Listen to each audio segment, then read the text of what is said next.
Thank you very much, Mr Chair, to get a chance to speak to part two of the Reserves and Other Lands Disposal Bill. Mr Chair, on this week of all weeks, it's very strange for a Wellington-based MP to come to the defence of the Southland or Otago region. But I did want to point to clauses 56 and 57 of the bill, Mr Chair, which pertain to the Winton Racecourse, which is, I believe, is about 50 kilometres north of Invercargill.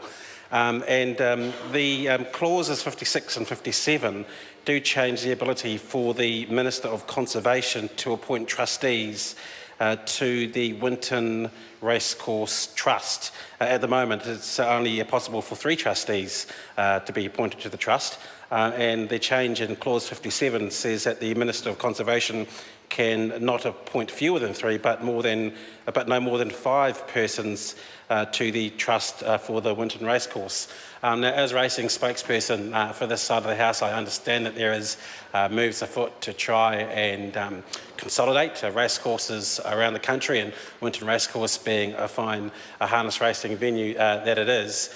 maybe one of the ones that could be earmarked for, I guess you could call, consolidation. So if the Minister and the Chair could possibly enlighten the House as to why that move has been made to change the structure of appointing trustees to the Winton Racecourse Trust, that would be useful, because I think that the locals, who have waited for some considerable amount of time, I understand, for this piece of legislation to get to this stage of the House, would want some certainty around the future. I don't know specifically, because I wasn't on the Select Committee that considered this bill, and I'm not sure if the Select Committee considered the Winton Racecourse pieces, parts of the legislation in great depth, but I think that local community, a regional community which has been neglected by this government, would prefer to know what is afoot at Winton. As I say, I don't know. I grew up closer to Addington Racecourse in Christchurch, another very good harness racing venue, but I think the clauses 56 and 57 as pertaining to Winton Racecourse it would be useful if the Minister and Chair could enlighten us as to why in particular that piece of that appointment process has changed, Mr Chair, because I think it is useful as to whether or not that piece of, or that parcel of land that we're talking about around the Winton Racecourse will remain as it is. I understand in the summer it's the venue of a very rather large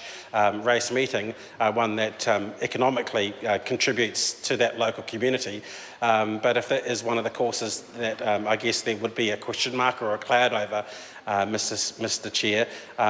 one question that may be being asked is, why is this piece of legislation changing the way in which the trust or the board for that racecourse has been changed? It may make it easier for the rationalisation of racecourses, in particular that racecourse, to be done. So maybe if the Minister and the Chair could enlighten us about that, because I think not just that racing community, I think racing communities around the country would be very keen to hear whether or not the government is going to support a program to change the way in which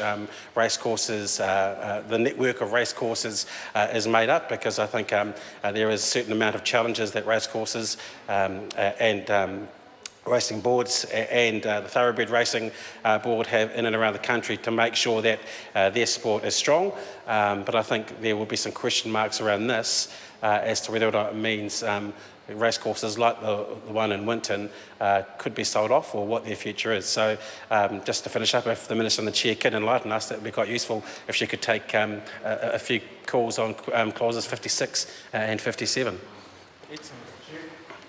I call Kelvin Davis. Thank you.